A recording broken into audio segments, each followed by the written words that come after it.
Magandang gabi pong muli sa inyong lahat mga kapatid at tayo po ay mananalangin muna bago tayo magpatuloy sa pag-aaral po natin ng Matthew chapter 24 tonight. Samahan niyo po ako sa isang panalangin. Aming Ama, kami po ay lumalapit sa iyo ng buong puso at buong pagpapakumbaba. Kami pong lahat ay nagpapasakop sa iyo at sa mga oras na ito kami ay nagpapasalamat sapagkat simula sa aming paggising hanggang sa mga oras na ito, kami ay sinamahan, iningatan mo at pinagpala sa iba't ibang kaparaanan. Salamat din po Ama sa ibinibigay mo sa aming pribilehiyo at malayang pagkakataong katulad nito upang kami ay magsama-samang magkakapatid upang magpuri sa iyo, sumamba at dakilain ka at mag-aral ng iyong banal na salita. Kaya't minsan pa kami ay lumalapit sa iyo na humihingi ng gabay at patnubay mo. Tulungan mo po kaming lahat, dakilang Diyos, na maunawaan namin ang iyong mga salita. Lalong-lalo na po itong tatalakayin namin ngayong gabi na may kinalaman patungkol sa mga huling araw. Tulungan mo po ako ang iyong lingkod na tagapaghatid na ito ay aking maibahagi ng maliwanag at naunawaan. Tulungan mo rin ang aking mga kapatid na nakikinig sa mga oras na ito na sila po ay makaunawa ng iyong mga salita. Tulungan mo po kaming lahat, Lord. Kailangan ka po namin upang maintindihan namin ang mga salita mo.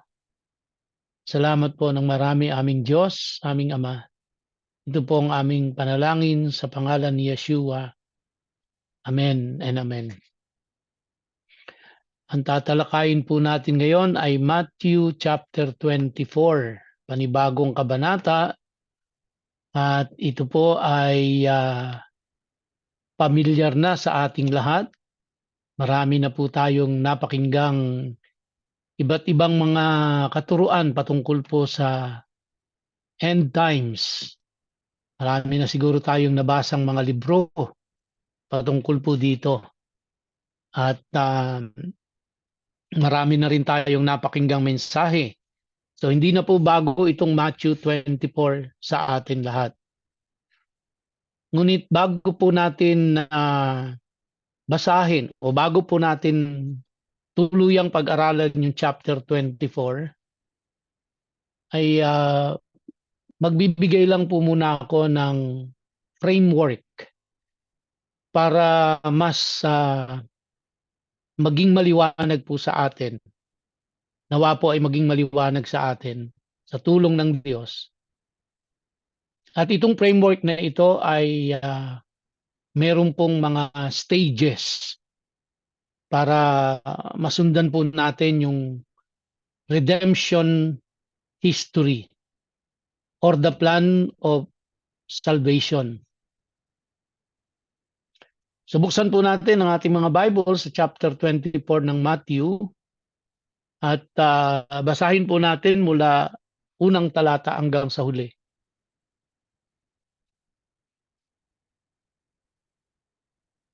Matthew 24 verse 1, as Yeshua left the temple and was going away, his Talmidim came and called his attention to its buildings.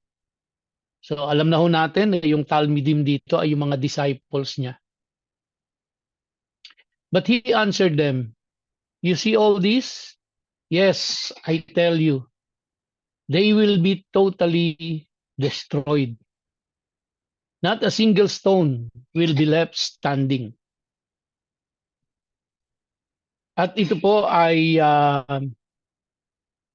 tinutukoy ng Panginoong Jesucristo rito ay yung temple sa Jerusalem. Remember na sa Jerusalem na po sila dito. At ang temple na ito ay yung second temple na ito po ay after 40 years, no, ng pagkatapos nitong Matthew 24 na ito, 40 years after, Ito pong temple na ito ay nagiba or giniba panahon po ng pananakop ng Rome. So, kaya ito pong sinabi ng Panginoong Jesucristo na not a single stone will be left standing ay nangyari. Yung pong sinabi ng Panginoong Jesucristo that this temple will be totally destroyed ay nagkatotoo. Mga kapatid, saglit lang po Saglit lang po.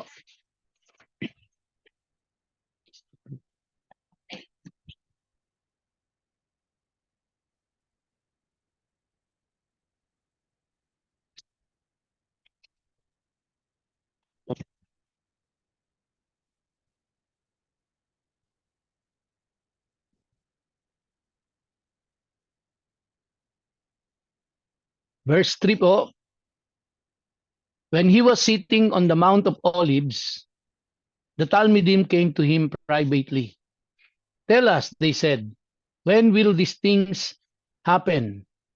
And what will be the sign that you are coming and that the Olam Hazeh is ending? Yeshua replied, watch out, don't let anyone fool you. For many will come in my name saying, I am the Messiah, and they will lead many astray. You will hear the noise of wars nearby and the news of wars far off. See to it that you don't become frightened. Such things must happen, but the end is yet to come. For peoples will fight each other, nations will fight each other, and there will be famines and earthquakes in various parts of the world. All this is but the beginning of the birth pains. At that time, you will be arrested and handed over to be punished and put to death. And all peoples will hate you because of me. At that time, many will be trapped into betraying and hating each other. Many false prophets will appear and fool many people. And many people's love will grow cold because of increased distance from Torah. But whoever holds out till the end will be delivered. And this good news about the kingdom will be announced throughout the whole world as a witness to all the Goyim. Goyim po dito ay mga Gentiles.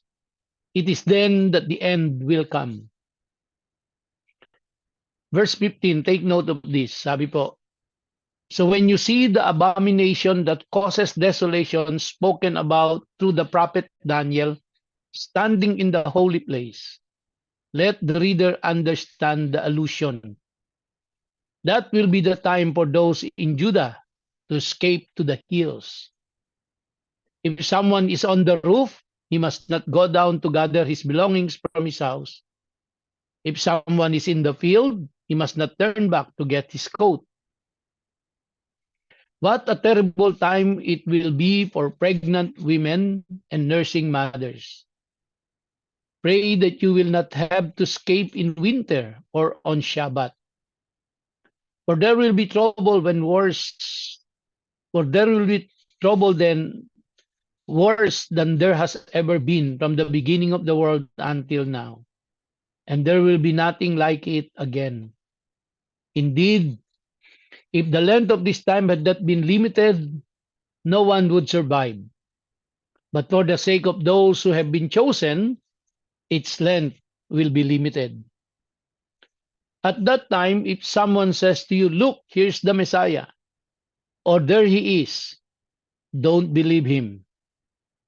For there will appear false messiahs and false prophets performing great miracles, amazing things, so as to fool even the chosen if possible. There, I have told you in advance. So if people say to you, listen, he's out in the desert, don't go. Or look, he's hidden away in a secret room, don't believe it. For when the Son of Man does come, it will be like lightning that flashes out of the east and fills the sky to the western horizon. Wherever there's a dead body, that's where you find the vultures. But immediately following the trouble of those times, the sun will grow dark, the moon will stop shining, the stars will fall from the sky, and the powers in heaven will be shaken. Then the sign of the Son of Man, take note of that. Then the sign of the Son of Man will appear in the sky. All the tribes of the land will mourn, and they will see the Son of Man coming on the clouds of heaven with tremendous power and glory.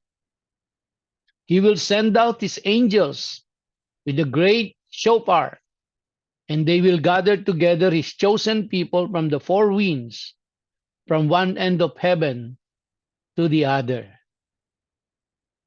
Now let the fig tree teach you its lesson. When its branches begin to sprout and leaves appear, you know that summer is approaching. In the same way, when you see all these things, you are to know that the time is near, right at the door. Yes, I tell you that these people will certainly not pass away before all these things happen. Heaven and earth will pass away, but my words will never pass away. But when that day and hour will come, no one knows, not the angels in heaven, not the Son, only the Father. For the Son of Man's coming will be just as it was in the days of Noah. Back then, before the flood, people went on eating and drinking, taking wives and becoming wives, right up till the day of Noah entered the ark. And they did not know what was happening until the flood came and swept them all away. It will be just like that when the Son of Man comes. Then there will be two men in a field. One will be taken and the other left behind. There will be two women grinding flour at the mill. One will be taken and the other left behind. So stay alert, because you don't know on what day your Lord will come. But you do know this: had the owner of the house known when the thief was coming, he would have stayed awake and not allowed this house to be broken into. Therefore, you too must always be ready, for the Son of Man will come when you are not expecting him. Who is the faithful and sensible servant whose master puts him in charge of the household staff to give them their food at the proper time? It will go well with that servant if he is found doing his job when his master comes. Yes, I tell you that he will put him in charge of all he owns. But if that servant is wicked and says to himself, "My master is taking his time," and he starts beating up his fellow servants and spends his time eating and drinking with drunkards, then his master will come on a day the servant does not expect, at a time he doesn't know. And he will cut him in two and put him with the hypocrites, where people will wail and grind their teeth. So, yun po yung kabuuan ng Matthew 24.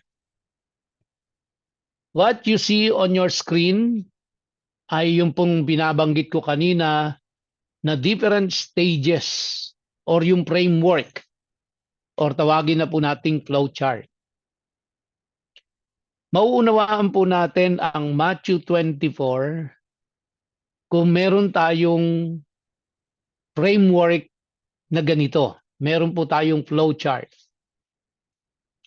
Marami pong mga tao ang naniniwala na yung mga naganap nung unang panahon, panahon ni Adan, panahon ni Noah, panahon ni Abraham, panahon ni Moses, ay wala nang kinalaman sa muling pagbabalik ng Panginoon or wala nang kinalaman sa end times. Pero mauunawaan lang ho natin kasi ang redemption or the plan of salvation ng Diyos kung ito ay sisimulan natin from creation up to recreation.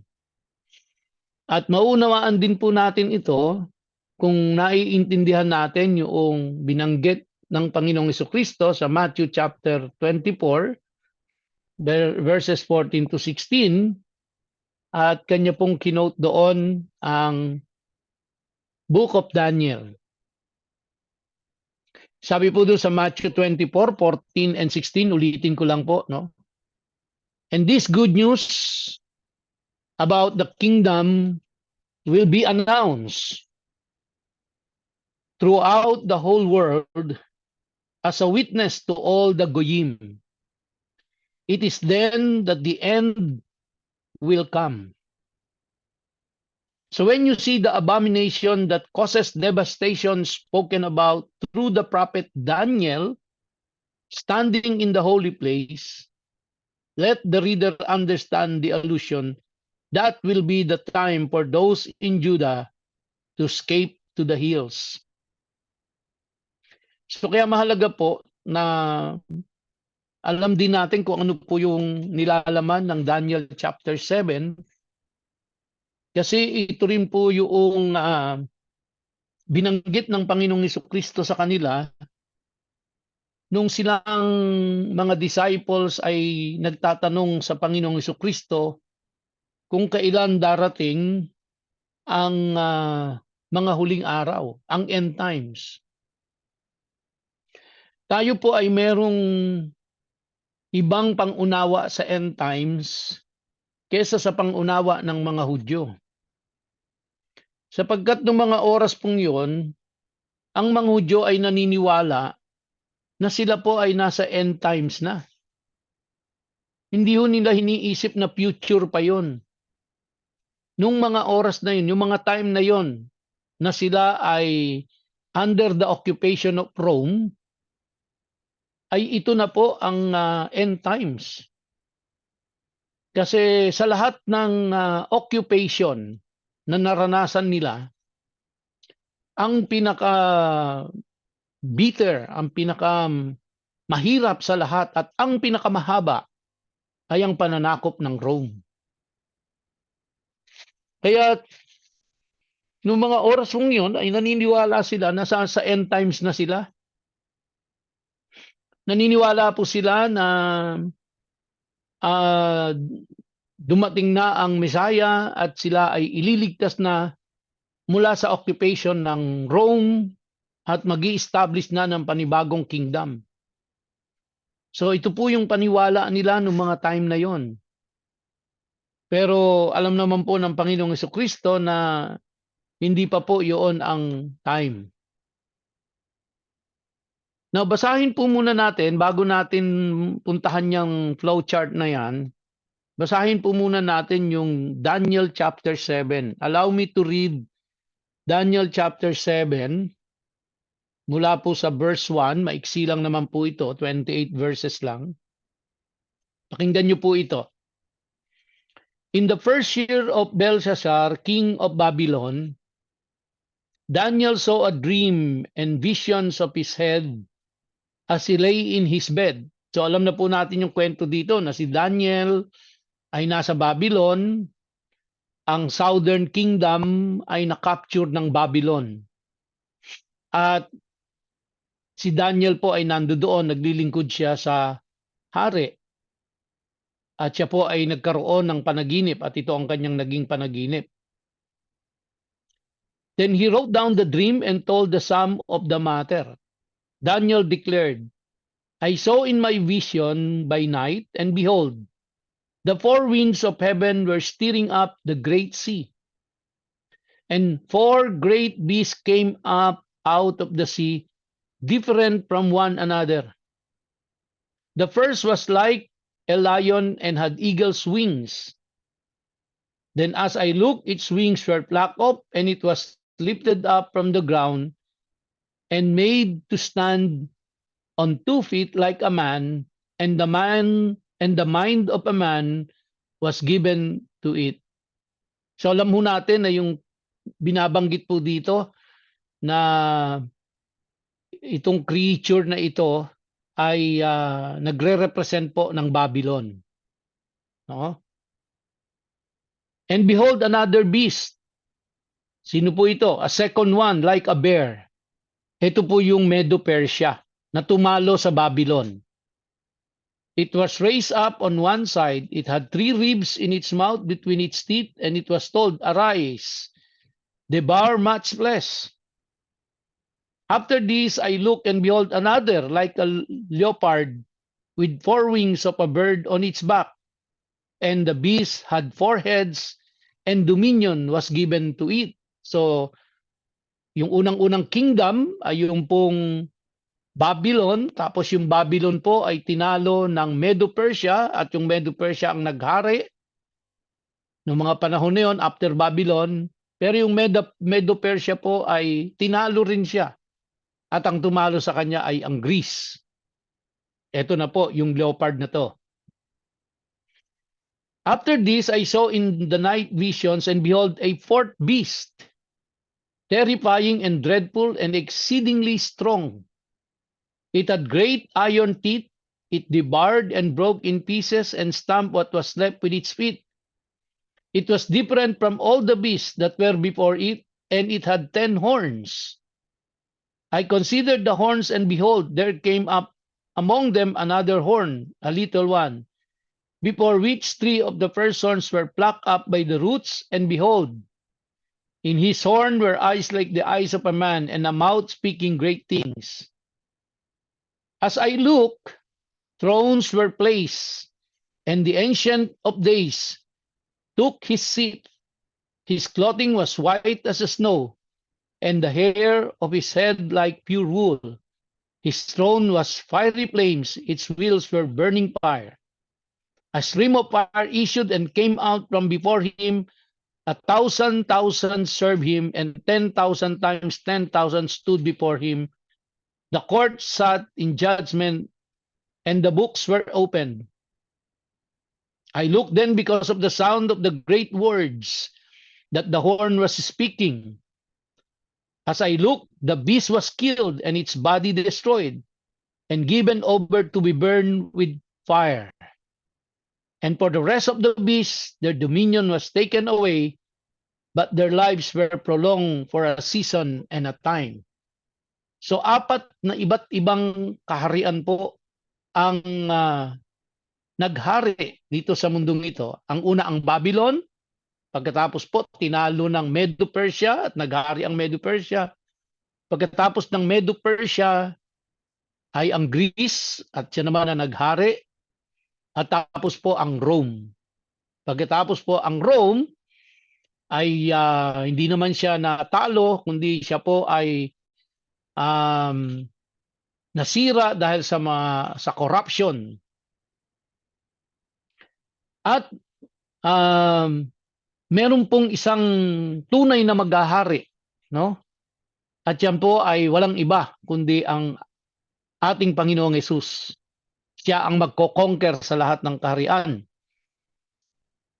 May binanggit po dito sa verse 9, as I look, thrones were placed, and the Ancient of Days. Sino po ba itong Ancient of Days na ito? Ang Ancient of Days na tinatawag po sa Bible ay walang iba kundi ang Diyos Ama. Ang isa pong tawag sa Diyos Ama ay Ancient of Days. So siya po yun, yung tinutukoy dito. Now verse 13 it says, I saw in the night visions, and behold, with the clouds of heaven, there came one like a son of man. Nung binasa po natin kanina yung Matthew, chapter 24, several times inulit-ulit po ng Panginoon ang Son of Man. At sa mga previous na pag-aaral po natin, ang Son of Man ay tumutukoy po sa pagka-Diyos ng ating Panginoong Hesus, the deity of Jesus Christ. Yung pong Son of Man. Pakinggan niyo po rito. Sabi sa Daniel chapter 7, no? Verse 13 po. There came one like a son of man, and he came to the Ancient of Days. So ito yung nakita ni Daniel sa vision niya. Itong Son of Man ay lumapit po sa Ancient of Days. So, simply saying, ang kanya pong nakita ay si Jesus Christ, who is the Son of Man, at lumapit sa Diyos Ama, and was presented before Him. And to Him, to the Son of Man, sabi po, and to Him was given dominion and glory and a kingdom, that all peoples, nations, and languages should serve Him. His dominion is an everlasting dominion, which shall not pass away, and His kingdom one that shall not be destroyed. So yung nakita po natin, yung lahat ng kaharian na naghari sa mundong ito, they were all conquered and they were all destroyed. Pero darating po yung time, ang Panginoong Jesus ay maghahari at ang kanyang kaharian ay hindi po madedestroy ni numan. Verse 15, as for me, Daniel, my spirit within me was anxious, and the visions of my head alarmed me. I approached one of those who stood there and asked him the truth concerning all this. So he told me and made known to me the interpretation of the things. Verse 17, these four great beasts are four kings who shall arise out of the earth. But the saints of the Most High shall receive the kingdom and possess the kingdom forever, forever and ever. Then I desired to know the truth about the fourth beast, which was different from all the rest, exceedingly terrifying, with its teeth of iron and claws of bronze, and which devoured and broke in pieces and stamped what was left with its feet. And about the 10 horns that were on its head, and the other horn that came up, and before which 3 of them fell, the horn that had eyes and a mouth that spoke great things, and that seemed greater than its companions. As I looked, this horn made war with the saints and prevailed over them, until the Ancient of Days came, and judgment was given for the saints of the Most High, and the time came when the saints possessed the kingdom.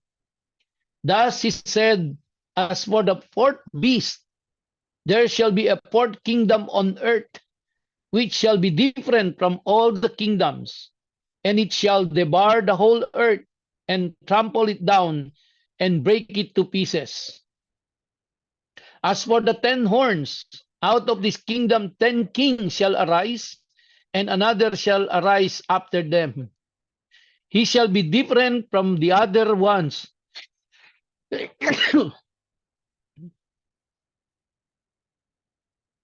Saan na po ako?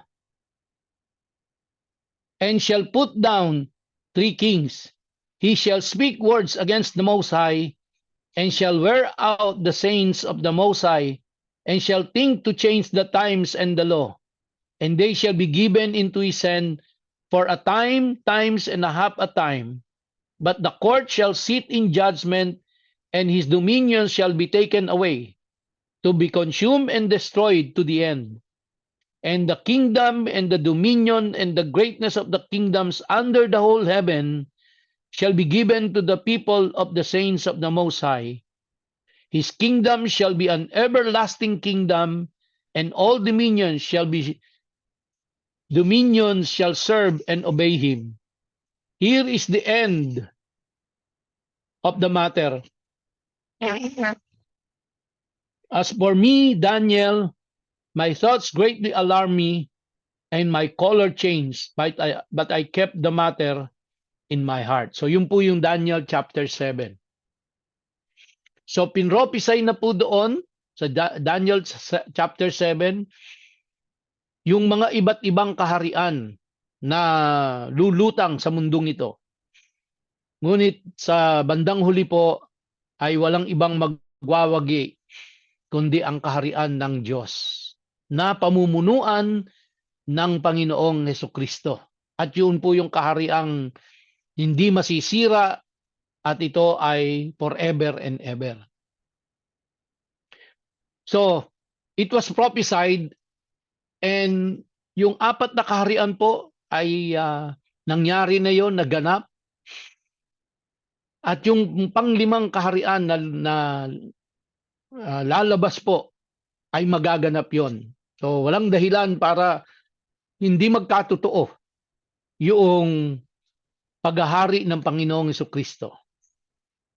Now let's go back po doon sa plan of redemption or yung history ng redemption. Kailan ho ba nagsimula ito? Nagsimula po ito doon pa lang sa Genesis. Nang si Eva at si Adan ay nagkasala, ay nakita po natin na doon na nag-start yung unang stage ng redemption.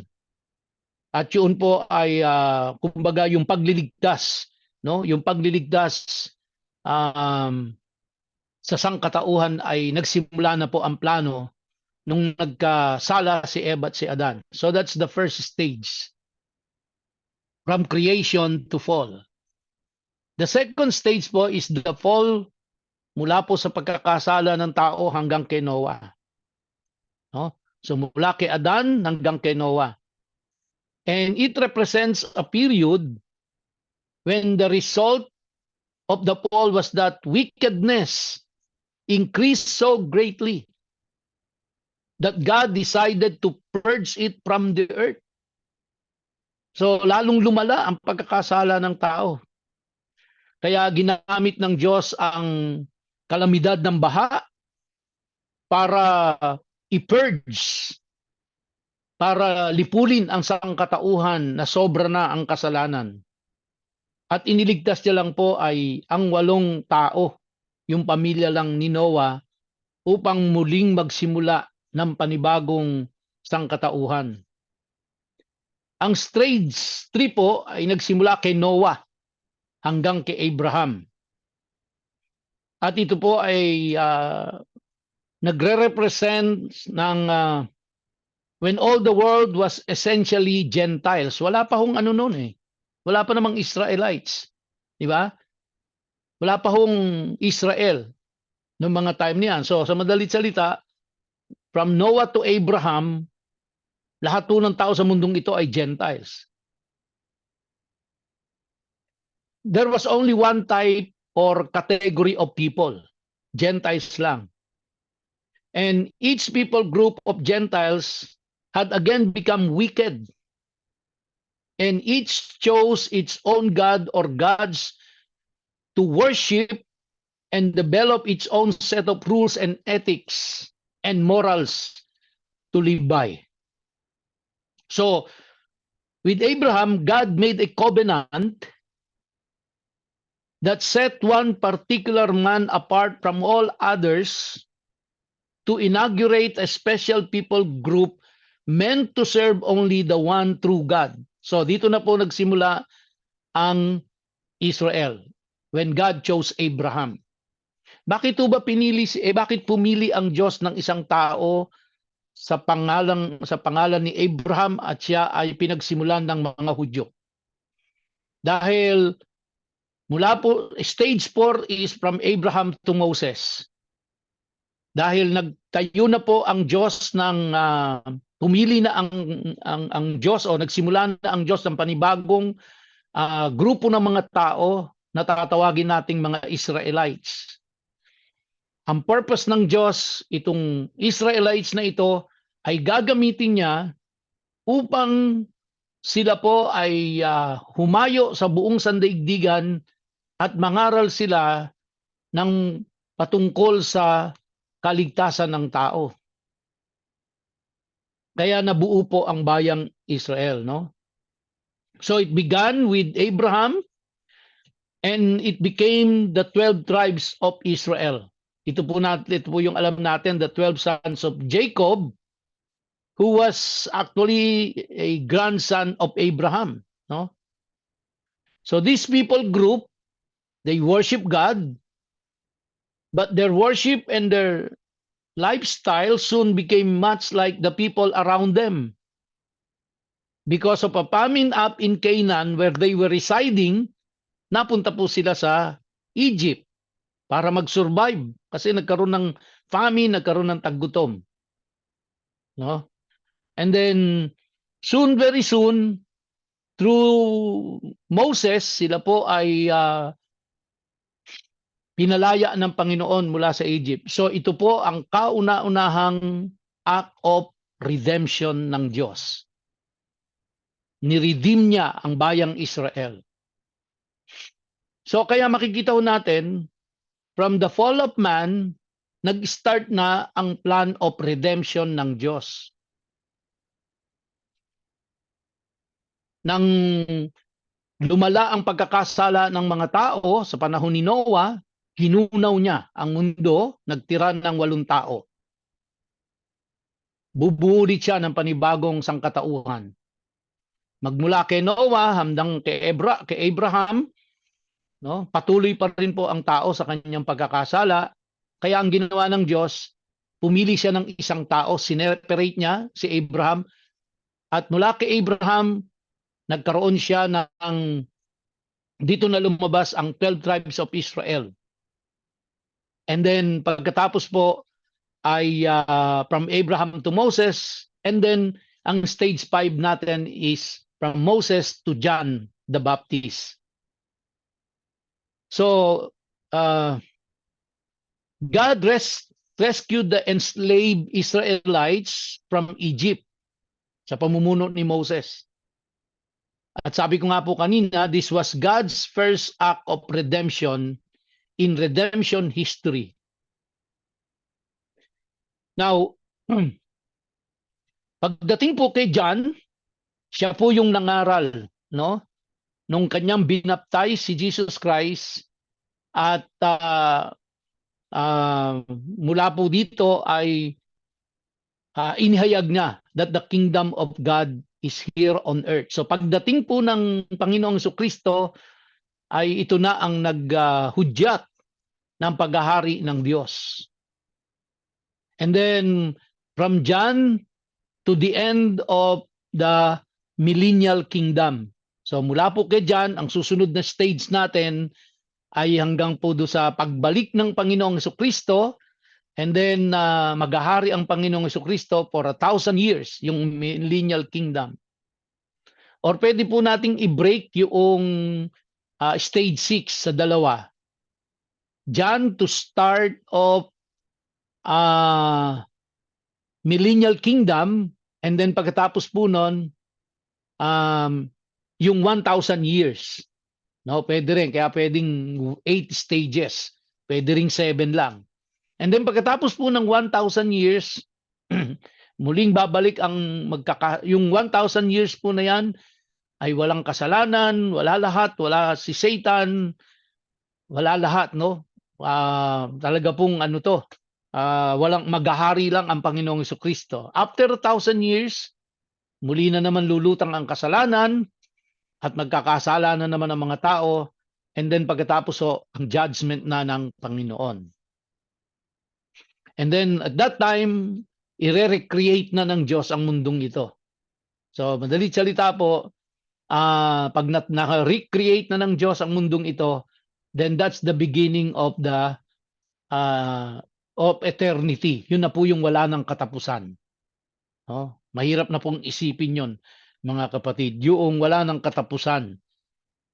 Hindi na kayang arukin ng isip natin kung ano po ibig sabihin nung eternity na yon. Basta ang ibig sabihin po nun ay walang katapusan. No? So yan po ang so put this in your mind, ito pong ito pong redemption history na ito. So, to summarize po, tingnan natin, yung creation to fall, the need for redemption is created. Kasi nagkasala si Eva at si Adan. So, doon pa lang po, pagkakasala ni Eva at ni Adan ay nagsimula na ang plan of redemption. And then fall to Noah, wickedness increased, so God purged the earth except for 8 people. Then from Noah to Abraham, God made the covenant with Abraham that created a special people group to serve him. And then from Abraham to Moses, the special group became the 12 tribes, and they went to Egypt where they became slaves. And then from Moses to John the Baptist is the first redemption. The law is given to Moses, Israel rescued from Egypt, and John inaugurates the kingdom of heaven. Nung in-announce niya na nung kanyang binaptize si Jesus Christ sa Jordan River at nung kanya pong i-declare doon, no? Na si Jesus Christ po, no? And then from John to the millennial kingdom is the second redemption. Jesus proclaims the kingdom of heaven and forgiveness of sins. So during that millennial kingdom po, kasama na tayo mga saints na maghahari sa paghahari ng Panginoong Jesucristo. Ang Panginoong Jesus po ang hari ng lahat at kasama po tayo na maglilingkod, no? Doon po sa millennial kingdom na yon. And then tapos yung last stage is the recreation. The universe created, evil destroyed, all is eternal, and that is the completion of redemption. Now, para pong ano yan, no? Kumbaga, hindi po pwede natin baliwalain yung mga nakaraang kwento para maintindihan natin ang redemption. Hindi po natin pwedeng baliwalain yung nangyari kay Noah, kay Abraham, kay Moses, kay Adam and Eve, because kasama po yon sa plan of redemption. Doon po sa plan of salvation. Kasama po lahat. Isang buong kwento po yon. So, the visible proof of the arrival of the kingdom of heaven was Yeshua driving out demons. Natatandaan niyo po, no, nung si John, hindi siya sigurado, confused siya kung si Jesus Christ ba talaga yung Messiah. Kaya nung habang nakakulong siya, pinatanong niya, tanungin niyo nga kung siya yung iniintay nating Messiah. So ano po ang sinabi ng Panginoong Jesucristo? Bumalik kay John at sabihin mo na ang bulag ay nakakakita, ang may karamdaman ay pinapagaling, no? So ang mga pinoposes ng evil spirit ay pinapalaya. These are the visible proof of the arrival of the kingdom of heaven. So kaya yun yung sinabi niya, yun yung pinasabi ni Jesus Christ kay John habang nakakulong si John. Ibig sabihin, sinasabi ni Jesus Christ, siya na yung Messiah. Dumating na yung kingdom of heaven here on earth. So kaya yung pagdating ng Panginoong Jesucristo sa mundong ito is the arrival of the kingdom of heaven. At ang mga palatandaan na yun na ang pagdating ng kingdom of heaven ay yung mga may sakit gumagaling, yung bulag nakakakita, yung mga napoposes ng evil spirit ay napapalaya. So Yeshua coming in the first century represented some but not all of what the Son of Man would do. So malaking role yung gagampanan po ni Jesus Christ doon po sa doon sa second coming, of course, as the Son of Man. Remember, this is his divine title. Now, few of his followers grasp this, hindi po nila talaga masyadong maintindihan yon. Bakit to? Bakit ba hindi nila maintindihan? Kasi po, ang isip nga nila, they are already in the last days. Yung pananakop ng Rome ay yun na yung last days kasi napaka-terrible talaga noon, napaka-bitter talaga noon. Pinakamatagal yon, pinakamasaklap yon, pinakamahirap yon. At umaasa sila na yun na yung last days at yung pagdating na nung Messiah ay palalayain na sila mula sa ano po, mula sa kamay ng Rome. So, hindi nila makita kasi na yung pagdating ni Jesus Christ, ang pagpapalayang gagawin sa kanila ay pagpapalaya mula sa kanilang mga kasalanan. Hindi po mula sa pananakop ng Rome. Kaya si John nalilito. Siya ba talaga yung Mesaya? Kasi ang inaasahan niya nga, kung siya yung Mesaya, palalayain na tayo sa Rome. Pero ba't hindi nangyayari? So kaya kahit yung mga followers niya hindi maintindihan yon. Tayo po naintindihan na natin kasi kumpleto na yung kwento eh. Sabi po dyan, and so we're willing to pay any cost to spread the gospel of forgiveness of sins. Because they thought they were living in the end times already. Kaya po ganun sila kaya ganun silang katapang na kahit patayin sila, kahit ano ang mangyari, ay iahayag nila ang gospel para sa kapatawaran ng sangkatauhan. Kaya ho sila ganoong committed, ka-dedicated because nung mga oras na yon ay naniniwala sila that they are already in the end times. Kaya hindi sila pwedeng mag-relax na dahil sila ay nasa end times na. Now, bakit ko po binanggit lahat yung kanina mga kapatid? Ba't yung stages na yon? Upang makita po natin na tayo ay nasa end times na. Sana po ay maging katulad tayo ng mga disciples ni Jesus Christ, kahit na hindi nila lubusang naiintindihan, pero dahil alam nila, ang paniwala nila nasa end times na sila, talagang itinayanan nila ang buhay nila para maihayag ang salita ng Diyos, ang mensahe ng kaligtasan dahil naniniwala sila nasa end times na. Kung titingnan po natin yung redemption history, nandun na po tayo sa dulo. Kaya ko po binasa yung Daniel chapter 7 para po makita natin na yung 4 kingdoms ay tapos na. Nasa huling araw na po tayo. Yun nga lang, hindi natin alam kung kailan, kung ano ang petsa, anong taon. Pero the thing is, based on the history of redemption and based on the book of Daniel, makikita po natin na nasa end times na ho tayo.